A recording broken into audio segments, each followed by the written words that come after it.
तव कथामृतं तप्तजीवनं कविभिरीडितं कल्मषापहं श्रवणमङ्गलं श्रीमदाततं भुवि गृह्णन्ति ये भूरिदा जनाः।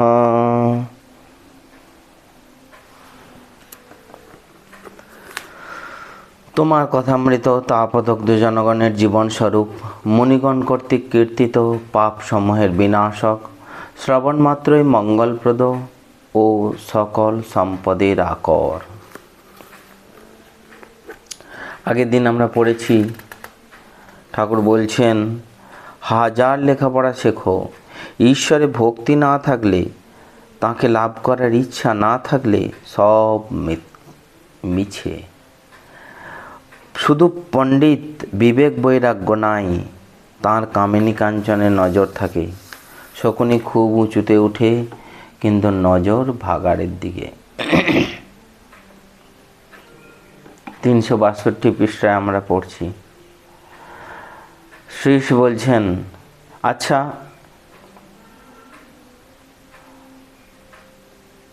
এইটুকু বোধ হচ্ছে যে একজন জ্ঞানময় পুরুষ আছেন। ঠাকুর তাকে জিজ্ঞেস করেছেন যে ঈশ্বর সম্বন্ধে তাঁর কি ধারণা। তিনি তখন এই উত্তরটা দিচ্ছেন যে একজন জ্ঞানময় পুরুষ আছেন, এটা ধারণা হয়েছে। তাঁর সৃষ্টি দেখলে তার জ্ঞানের পরিচয় পাওয়া যায়। এই একটা কথা বলছি বলে শীতপ্রধান দেশে কিভাবে মাছগুলো বেঁচে থাকার জন্যে কিভাবে পরিবেশের চেঞ্জ হয়ে যায় তার উদাহরণ দিচ্ছেন। যে বরফ হয়ে যায় উপরে উপরে, নিচের জল জলই থাকে। আবার উপরে খুব শৈত্যপ্রবাহ হলে বরফ পর্যন্তই, উপরের বরফে ওইটা ধাক্কা খায়, কিন্তু নিচের জল গরমই থাকে। সেই জন্য মাছের কোনো অসুবিধা হয় না। কী রকমভাবে হলো এটা?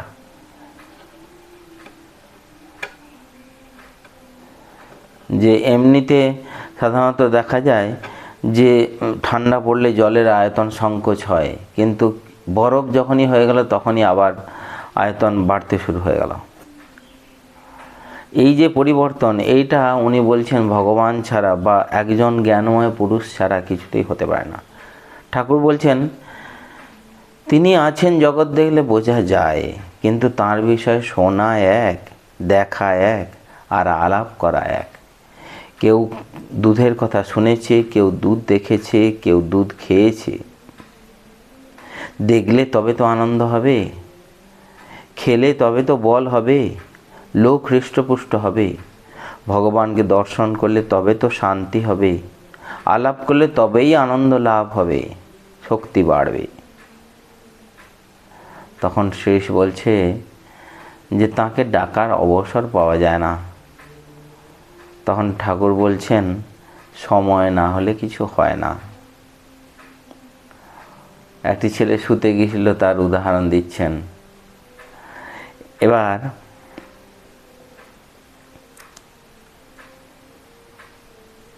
শ্রী বলছেন কি করব, তার পদে সব, শ্রীকে ঠাকুর বলছেন কি করবে, তার পদে সব সমর্পণ করো, তাকে আম্মোক্তারি দাও, তিনি যা ভালো হয় করুন।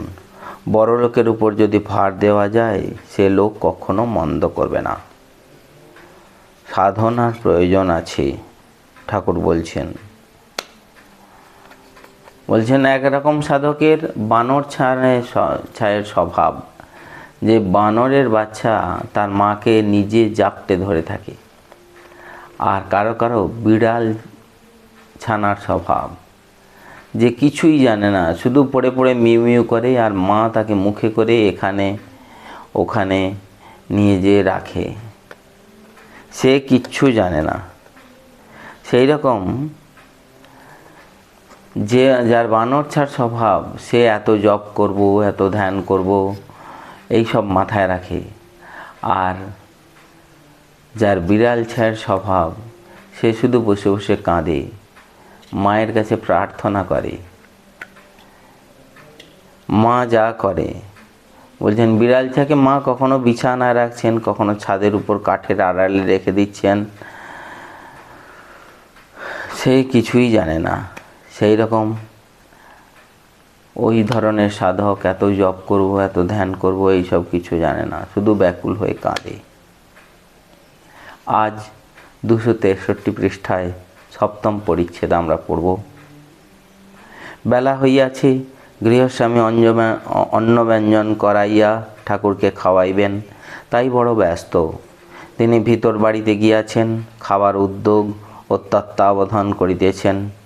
বেলা হইয়াছে, তাই ঠাকুর ব্যস্ত হইয়াছেন। তিনি ঘরের ভিতর একটু পাদচারণ করিতেছেন, কিন্তু সহাস্যবদন। কেশব কীর্তনিয়ার সঙ্গে মাঝে মাঝে কথা কহিতেছেন। ঈশ্বর কর্তা, অথচ কর্মের জন্য জীবের দায়িত্ব, রেসপন্সিবিলিটি। কেশব কীর্তনিয়াকে বলছেন, তা তিনিই করণ কারণ। দুর্যোধন বলেছিলেন, ত্বয়া ঋষিকেশ হৃদয় স্থিতেন যথা নিযুক্তোস্মি তথা করোমি। ঠাকুর বলছেন সহস্রে, তিনি সব করাচ্ছেন বটে, তিনিই কর্তা, মানুষ যন্ত্রস্বরূপ। আবার এও ঠিক যে কর্মফল আছেই। দেখুন ঠাকুর বলছেন যে কর্মফল আছেই, আর লঙ্কা মরিচ খেলেই পেট জ্বালা করবে। তিনিই বলে দিয়েছেন খেলে পেট জ্বালা করবে, পাপ করলেই তার ফলটি পেতে হবে। যে ব্যক্তি সিদ্ধি লাভ করেছে, যে ঈশ্বর দর্শন করেছে, কিন্তু পাপ করতে পারে না, যে ব্যক্তি সিদ্ধি লাভ করেছে, যে ঈশ্বর দর্শন করেছে, সে কিন্তু পাপ করতে পারে না, মানে তাকে দিয়ে পাপ কাজ হয় না। ঠাকুর বলছেন সোনার তরবারিতে লোকের, মানে সোনার তরবারি দিয়ে পাপ কাজ হয় না। যখন ওটা লোহার থাকে তখন ওটা দিয়ে অনেক কিছু করে লোকে, কিন্তু সেটা যখন সোনা হয়ে যায় তখন সেটাকে তুলে রেখে দেবে, সেটাকে দিয়ে আর অন্য যুদ্ধক্ষেত্রে যাবে না। বলছে যে ঈশ্বর দর্শন করেছে সে কিন্তু পাপ করতে পারে না, মানে তার দ্বারা পাপ কাজ হয় না, তাকে দিয়ে ভগবান পাপ কাজ করান না। বলছেন সাধা লোকের বেতালে পা পড়ে না, যারা সাধা গলা তার সুরেতে সারে গামাই এসে পড়ে। অন্ন প্রস্তুত, ঠাকুর ভক্তদের সঙ্গে ভিতর বাড়িতে গেলেন ও আসন গ্রহণ করিলেন। ব্রাহ্মণের বাড়ি, ব্যঞ্জনাদি অনেক রকম হইয়াছিল, আর নানাবিধ উপাদেয় মিষ্টান্নাদি আয়োজন হইয়াছিল। বেলা 3টা বাজিয়াছে। আহারান্তে শ্রীরামকৃষ্ণ ঈশানের বৈঠকখানায় আসিয়া বসিয়াছেন। আজ শ্রীশ ও মাস্টার বসিয়াছেন। ঠাকুর শ্রীশের সঙ্গে আবার কথা কহিতেছেন। শ্রীরামকৃষ্ণ, তোমার কি ভাব, সোহম না সেব্য সেবক? গৃহস্থের জ্ঞানযোগ না ভক্তিযোগ? বলছেন সন্ন্যাসীর পক্ষে সেব্য সেবক ভাব খুব ভালো, সব করা যাচ্ছে সে অবস্থায়। আমি কি পড়লাম? সংসারীর পক্ষে সেব্য সেবক ভাব খুব ভালো, সব করা যাচ্ছে সে অবস্থায় আমি সেই এ ভাব কেমন করে আসে? সংসারীর পক্ষে সেব্য সেবক ভাব খুব ভালো, আমি সেই এই ভাব ভালো নয়। যে বলে আমি সেই, তার পক্ষে জগৎ স্বপ্নবৎ, তার নিজের দেহ মনও স্বপ্নবৎ, তার আমিটা পর্যন্ত স্বপ্নবৎ। কাজে কাজেই সংসারের কাজ সে করতে পারে না, তাই সেবক ভাব, দাস ভাব খুব ভালো।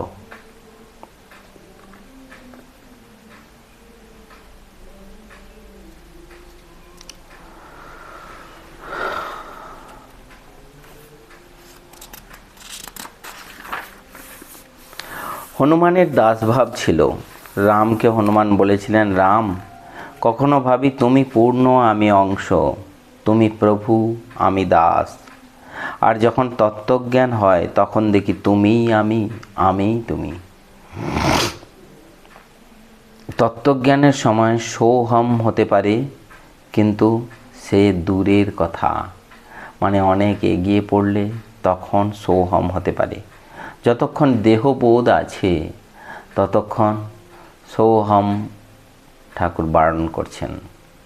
সেব্য সেবক ভাব ভালো, তুমি প্রভু আমি দাস, এই ভাব।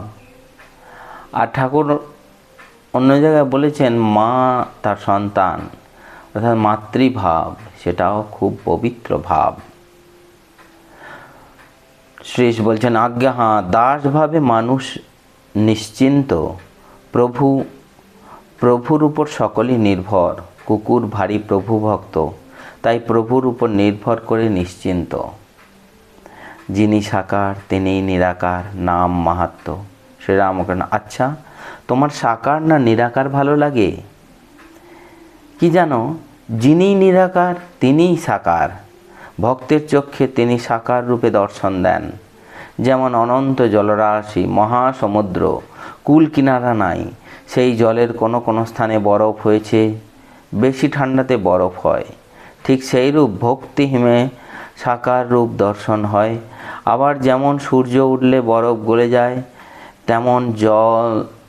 যেমন জল তেমনি জল। ঠিক সেইরূপ জ্ঞান পথ বিচার পথ দিয়ে গেলে সাকার রূপ আর দেখা যায় না, আবার সব নিরাকার। জ্ঞান সূর্য উদয় হওয়াতে সাকার বরফ গলে যায়, সাকার বরফ গলে গেল। কিন্তু দেখো, যারই নিরাকার তারই সাকার। সন্ধ্যা হয় ঠাকুর গাত্রোত্থান করিয়াছেন। এইবার দক্ষিণেশ্বরে প্রত্যাবর্তন করিবেন। বৈঠকখানার ঘরের দক্ষিণে যে রক আছে তাহারই উপর দাঁড়াইয়া ঠাকুর ঈশানের সহিত কথা কহিতেছেন। সেইখানে একজন বলিতেছেন যে ভগবানের নাম নিলেই যে সকল সময় ফল হবে এমন তো দেখা যায় না।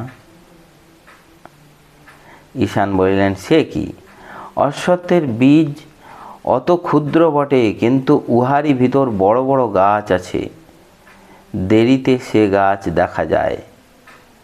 তখন ঠাকুর বলছেন হ্যাঁ, দেরিতে ফল হয়। মানে ভগবানের নাম নিয়ে যে ফল হয় না বলছেন, সেটা কখনো হতে পারে না।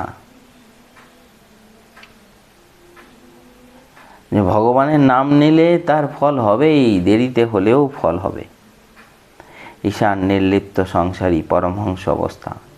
ঈশানের বাড়ি, ঈশানের শ্বশুর ক্ষেত্রনাথ চাটুর্যের বাড়ির পূর্ব গায়ে। দুই বাড়ির মধ্যে আনাগোনার পথ আছে। চাটুর্য মহাশয়ের বাড়ির ফটকে ঠাকুর আসিয়া দাঁড়াইলেন। ঈশান সবান্ধবে ঠাকুরকে গাড়িতে তুলিয়া দিতে আসিয়াছেন। ঠাকুর ঈশানকে বলিতেছেন, তুমি যে সংসারে আছো ঠিক পাঁকাল মাছের মতো। পুকুরের পাঁকে সে থাকে, কিন্তু গায়ে পাঁক লাগে না। ঈশানের সম্বন্ধে ঠাকুর কত বড় কথা বলছেন। ঈশান কতটা এগিয়ে গেছে সংসারে থেকেও। যারা সংসারে থেকে হবে না বলে, তাদের একটা বড় উদাহরণ এই ঈশানের জীবন। আমরা সবাই নাগমশাইকে দেখি, কিন্তু এখানে ঈশানকে ঠাকুর বড় করেছেন।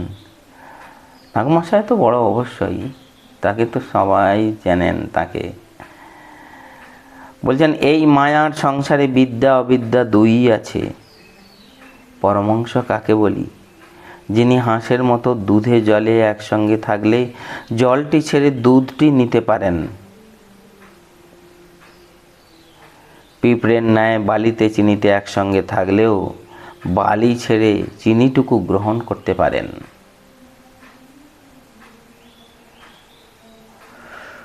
বলছেন সংসারে গোলমাল থাকলেও যিনি গোলটি ছেড়ে মালটি নিতে পারেন। অন্য জায়গায় বলেছেন ঠাকুর।